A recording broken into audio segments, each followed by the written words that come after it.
El objetivo de la clase de hoy es repasar una prueba típica de química para la EBAU.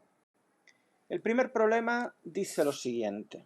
Nos dan una serie de números atómicos, 19, 22 y 34, y me pide que escriba la configuración electrónica de todos los elementos en estado fundamental, indicar el periodo y el grupo al que pertenece cada elemento. Bueno, recuerden que la configuración electrónica se puede calcular por el diagrama de Mueller. Este es el diagrama de Mueller y simplemente hay que seguir las flechas. Para el primer elemento, Z igual a 19, pues empezamos 1s2, luego viene el 2s, que caben 2 electrones, 2p, ya tenemos 10 electrones colocados. Luego vendría el 3s, pues 3s2. Tenemos ya 12 electrones colocados. Luego viene el 3p6. Y si ustedes se fijan, tenemos 10, 18 electrones colocados. Y el siguiente va a ser este, es decir, el 4s1, para que dé. Este elemento está en el grupo 1 porque acaba en S1. Recuerden que la tabla periódica, recordemos que la tabla periódica tiene esta estructura, tiene un bloque S que he dibujado yo aquí en rojo con 2 columnas, un bloque D que tiene 10 columnas y por último un bloque P que tiene 6 columnas. El bloque F está aquí y tiene 14 columnas. El 4F los lantánidos, el 5F los actínidos. Por lo tanto, si acaba en S1, recuerden que el grupo viene dado por el exponente, luego el grupo sería el grupo 1, que son los metales alcalinos. Y es el cuarto elemento, el hidrógeno pertenece al grupo 1, pero no es un metal, litio, sodio, el cuarto elemento es el potasio. Luego este es el elemento y el periodo pues coincide con la fila del sistema periódico, es decir, con este valor, con el valor más alto de coeficiente que aparece. En este caso, el periodo es el cuarto periodo. Bien, ya tenemos el primer elemento, el segundo es Z igual a 22, 1s2, 2s2, 2p6, 3s2, 3p6, 4s2, pues ya con esto llegamos a 20, pero como es 22 tendríamos que poner 3d2. Ese sería el elemento. Obviamente este elemento está en el bloque D porque acaba en D2 y el grupo, como está en el bloque D y antes está el bloque S, habría que sumarle al exponente las dos columnas S más las 2 del bloque D, estaríamos en el grupo 4. ¿De acuerdo? Estaríamos en el grupo 4. Sería un metal de transición, por lo tanto, los que están en el bloque D son metales de transición.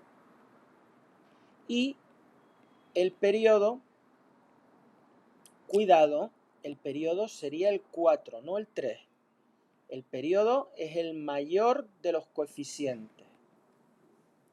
Y el elemento sería el titanio. Luego tenemos el elemento 34, que hay que seguir añadiendo electrones a esta configuración hasta llegar al Z34. Bueno, esto sería la configuración de Z igual a 30. Después del 3D, que es este, vendría este, que es el 4P. Luego tendríamos 4P, como es 34, acaba en 4. Tenemos que acaba en P4, luego el grupo sería, como es el bloque P, tendría que sumar los grupos anteriores, sería 2 del bloque S más 10 del bloque D más los 4 del bloque, que es el exponente del P. 10 más 2, 12, más 4, 16. Tendría el grupo 16 y el periodo, pues el periodo coincide con el mayor n, que es 4. Es n igual a 4. Sería, el grupo 16 es el de los anfígenos, son no metales normalmente, son el oxígeno, el azufre y el selenio. En el n igual 1 no hay nada, en el 2 está el oxígeno, en el 3 está el azufre y en el 4 está el selenio. Luego este elemento es el selenio. La segunda pregunta dice que si el elemento de Z igual 16 pertenece a alguno de los periodos y grupos anteriores. El elemento de Z16 tendría como configuración electrónica esta. Y fíjense que es la misma configuración P4 que el selenio. Pero el último nivel, el periodo, es el tercero. Luego es el elemento anterior, que es el azufre. Luego la respuesta es que sí, que pertenece al periodo 3, al tercer periodo, y al mismo grupo, y al grupo 16, a los anfígenos como el selenio. Bien, ahora la pregunta C me dice cuál de los 4 elementos posee mayor radio atómico. Recordemos que tenemos el potasio, el titanio, el selenio y el azufre. Fíjense que los elementos potasio, que acaba en 4, titanio, que también está en el nivel 4, y selenio, todos ellos están en el mismo periodo, ¿de acuerdo? Están en el periodo cuarto. Aquí está el potasio, un poco más allá está el titanio y bastante más allá está el selenio. Bien, entonces, me están diciendo que ¿quién tiene un mayor radio atómico? Tenemos además que el azufre está en el nivel anterior, estaría aquí, ¿de acuerdo? Me está diciendo que ¿cuál tiene mayor radio? Recuerden que el radio atómico, obviamente, cuanto más abajo del sistema periódico estamos, mayor radio, porque hay mayor distancia al núcleo, por lo tanto los electrones de las capas internas están más apantallados y cuesta menos, están más lejos del núcleo, sienten menos atracción por parte del núcleo. Por lo tanto, en el nivel 4, el azufre está eliminado porque está en el nivel 3. Todos los del nivel 4, pues más o menos el apantallamiento es el mismo, porque los electrones del mismo nivel apantallan menos. Entonces, ¿qué ocurre?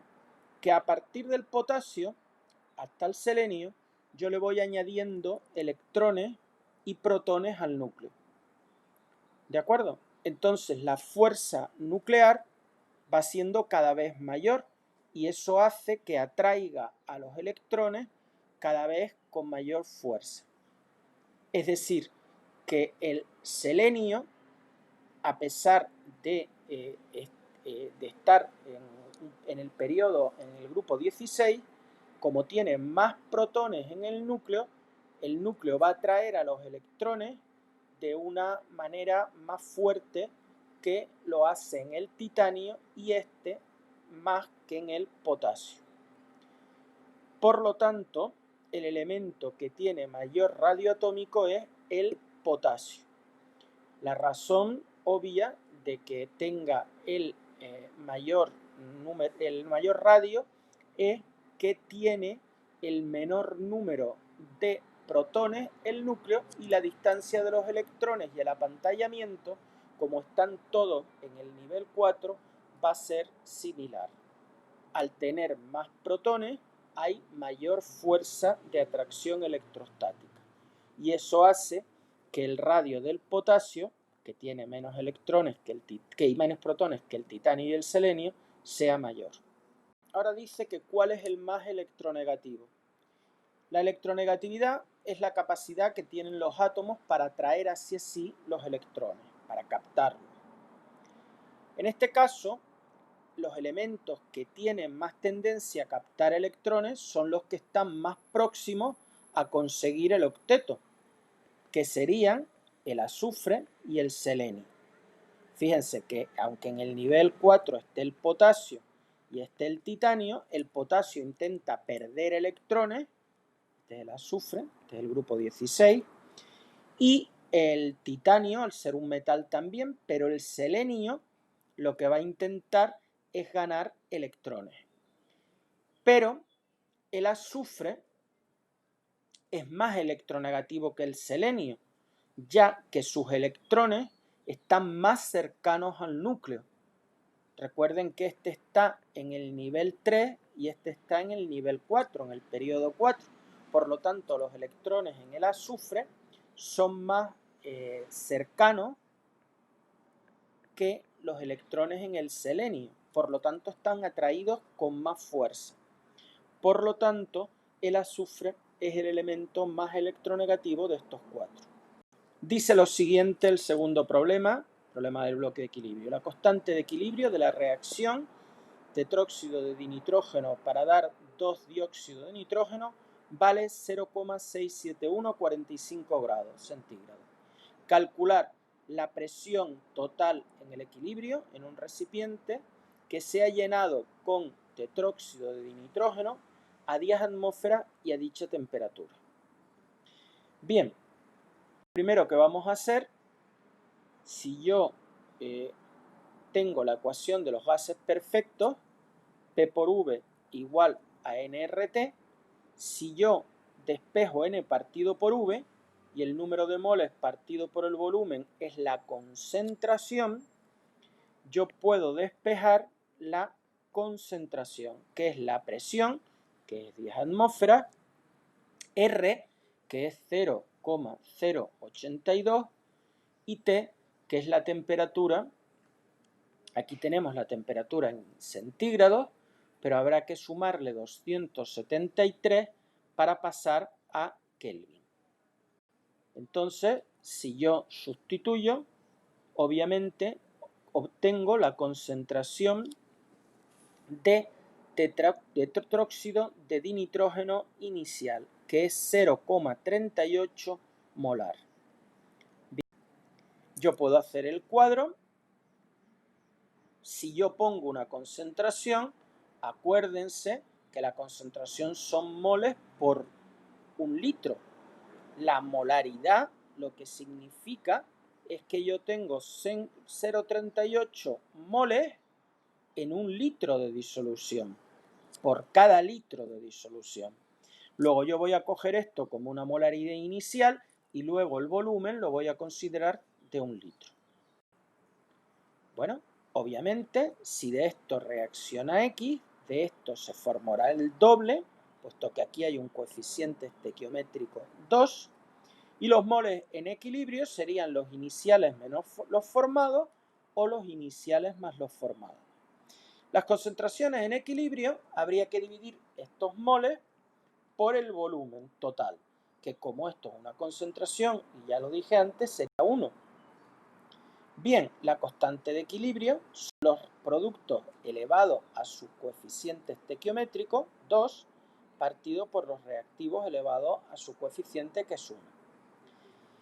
Yo tengo lo que vale esa constante, que es 0,671, y tengo pues lo que valen las concentraciones. Lo puedo sustituir.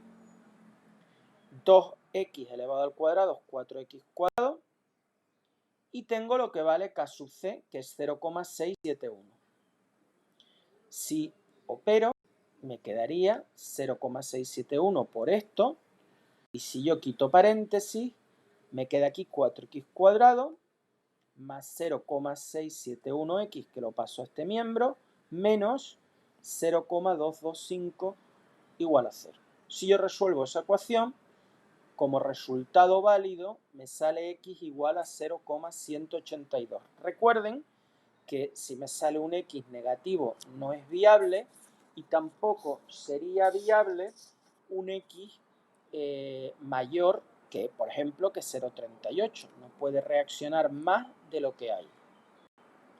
Bien, la concentración de tetróxido de nitrógeno en el equilibrio sería este, 0,20 molar,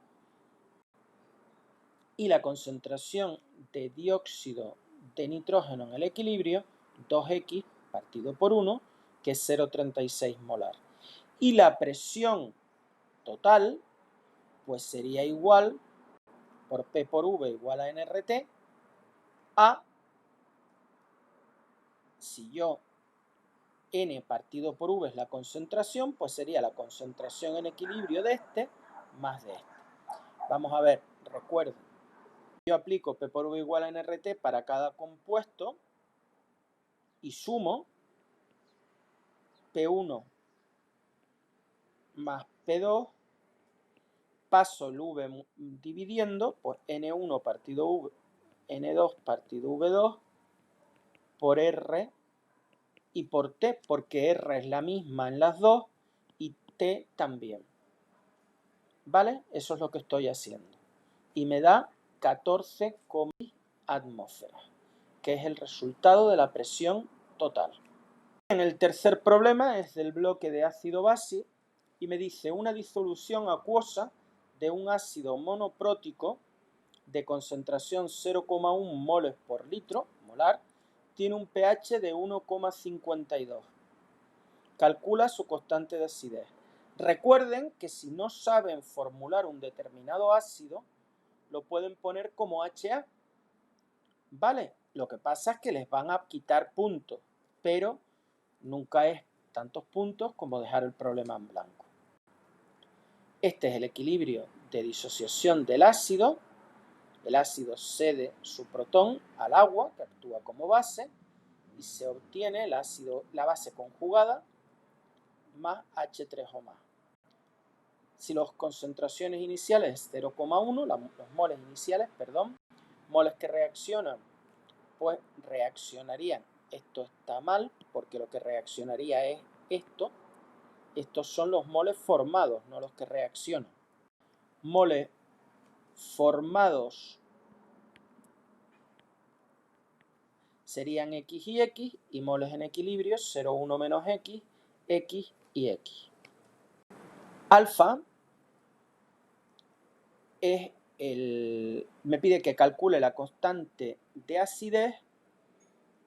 Bueno, pues la constante de acidez, K sub A, sería la concentración de A- por la concentración de H3O+ partido la concentración de HA.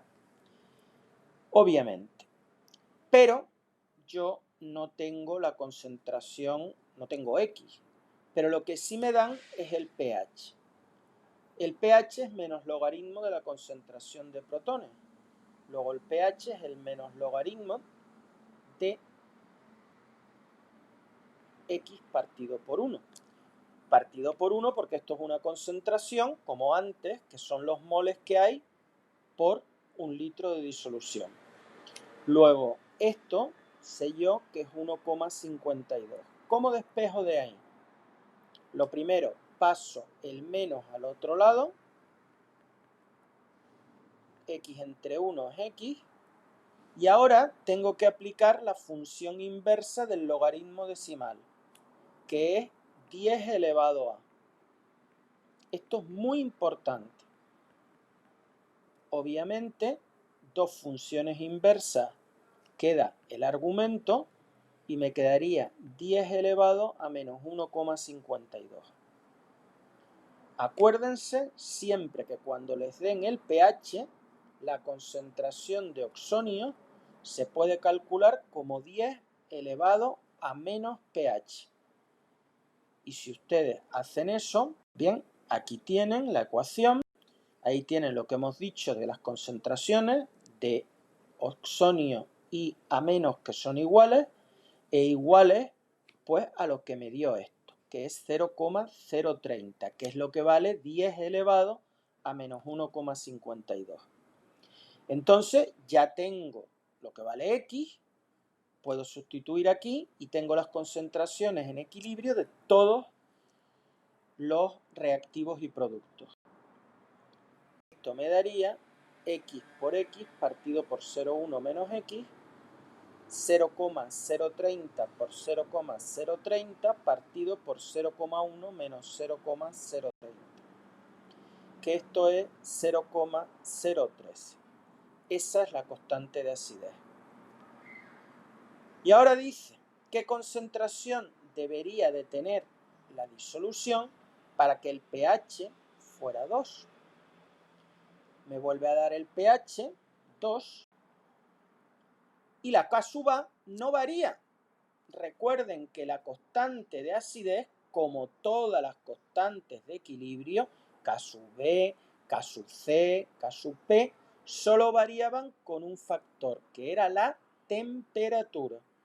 Por lo tanto, no ha variado la temperatura, ha variado el pH, la K sub A permanece constante. Luego tengo la K sub A y tengo el pH. Y a partir del pH puedo calcular la concentración de protones por esta ecuación. El pH es menos el logaritmo de la concentración de protones. ¿De acuerdo?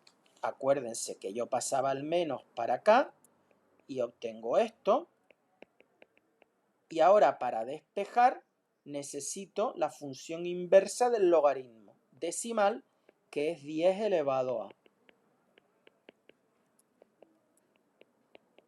Entonces, estas dos funciones son inversas, me queda el argumento y me queda la ecuación que he escrito, que la concentración de protones o iones oxonio es 10 elevado a menos el pH. Como el pH es 2, 10 elevado a menos 2, que es 0,01 molar. Ya tengo el nuevo X y tengo lo que vale K sub A, que no ha variado. ¿De acuerdo?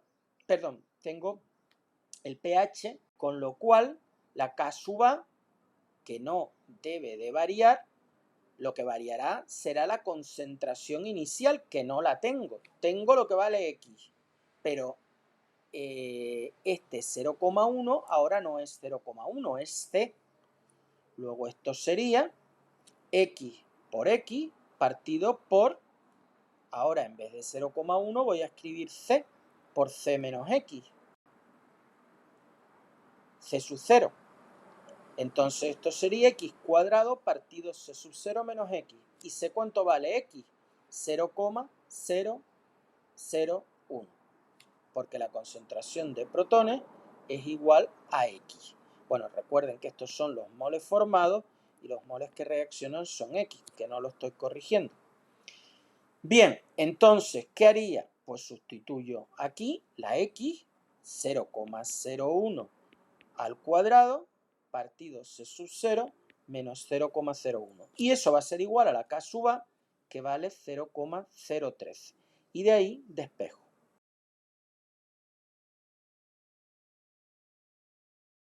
Bien, aquí tendría, sustituyendo ya K sub A por su valor y multiplicando 0,01 por 0,01, que sería 10 elevado a menos 4, me queda una única incógnita, que es C sub 0.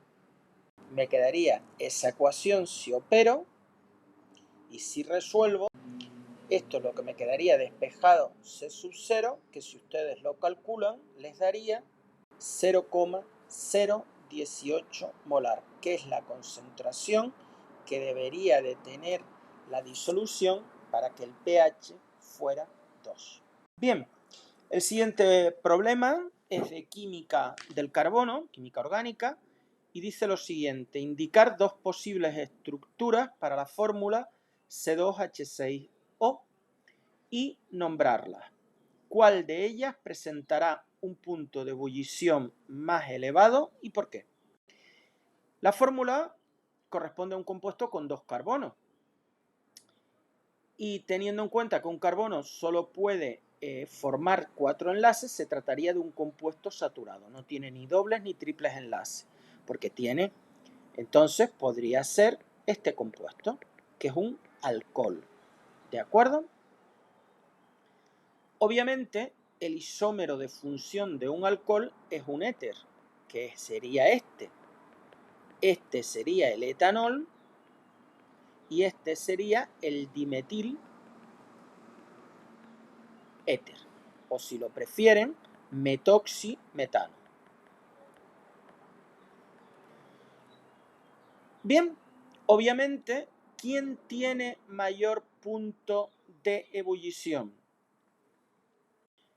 Pues el que tiene mayor punto de ebullición, fíjense que los dos compuestos se diferencian en que el grupo alcohol tiene un hidrógeno unido a un oxígeno, que es un átomo muy electronegativo y pequeño.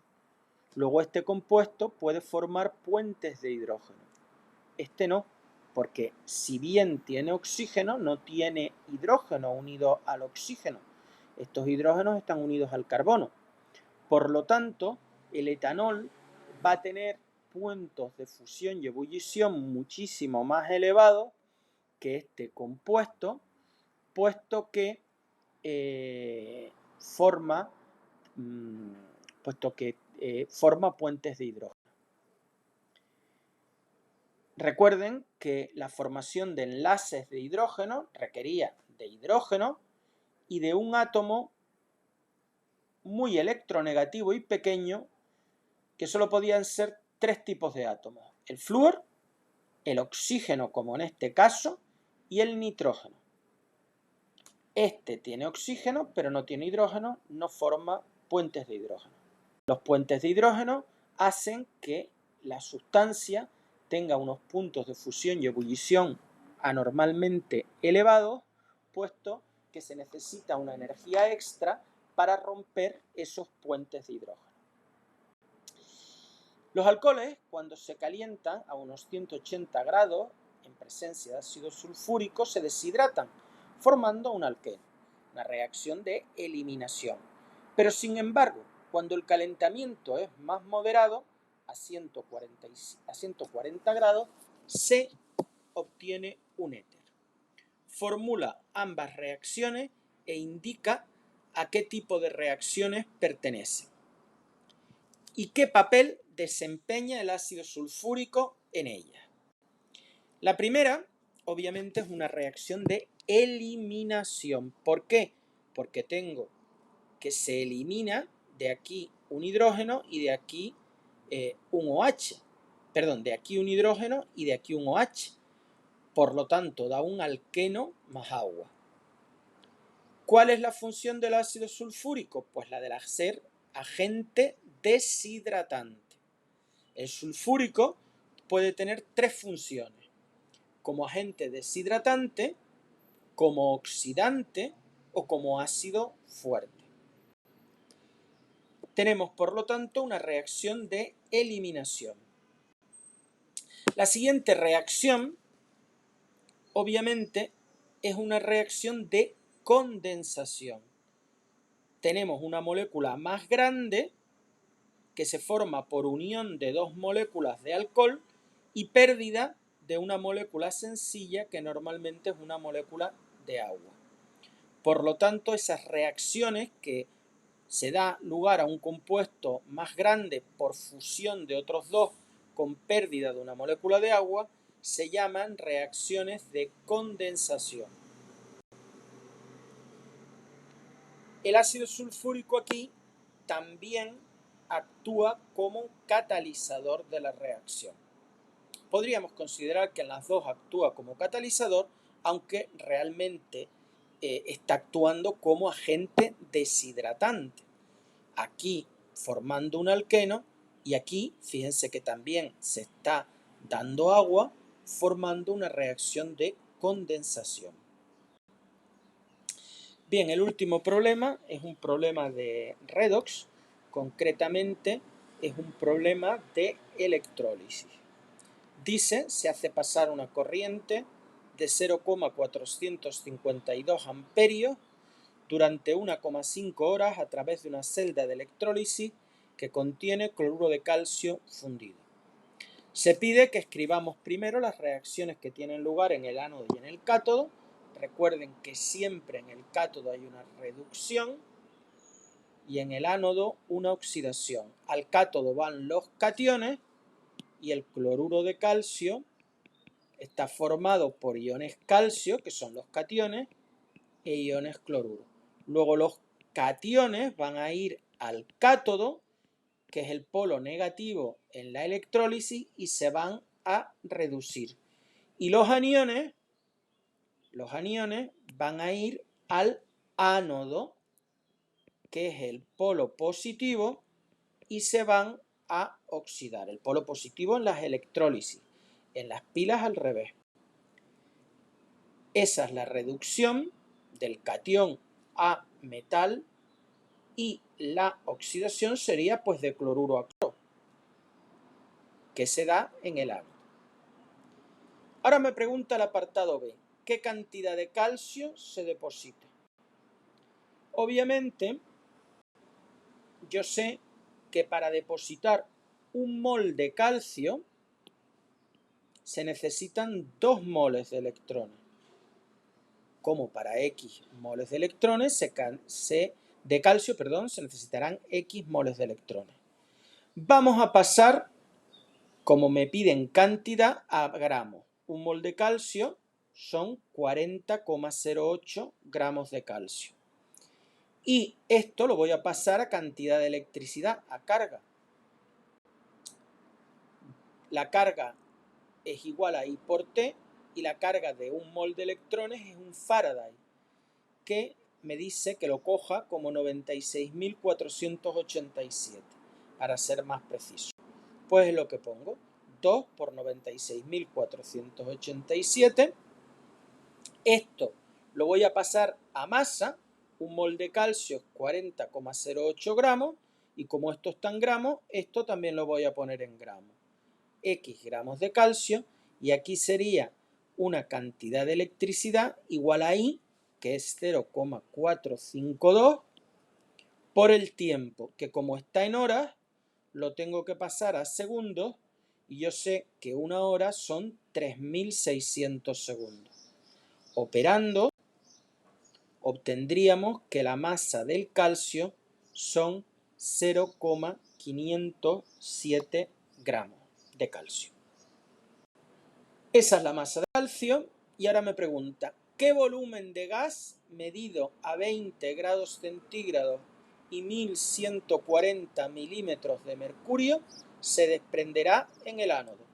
Nuevamente hago la misma proporción, pero ahora en vez de por moles de calcio, voy a hablar del volumen de gas que se desprende, que es el cloro. Para formar un mol de cloro se necesitan 2 moles de electrones.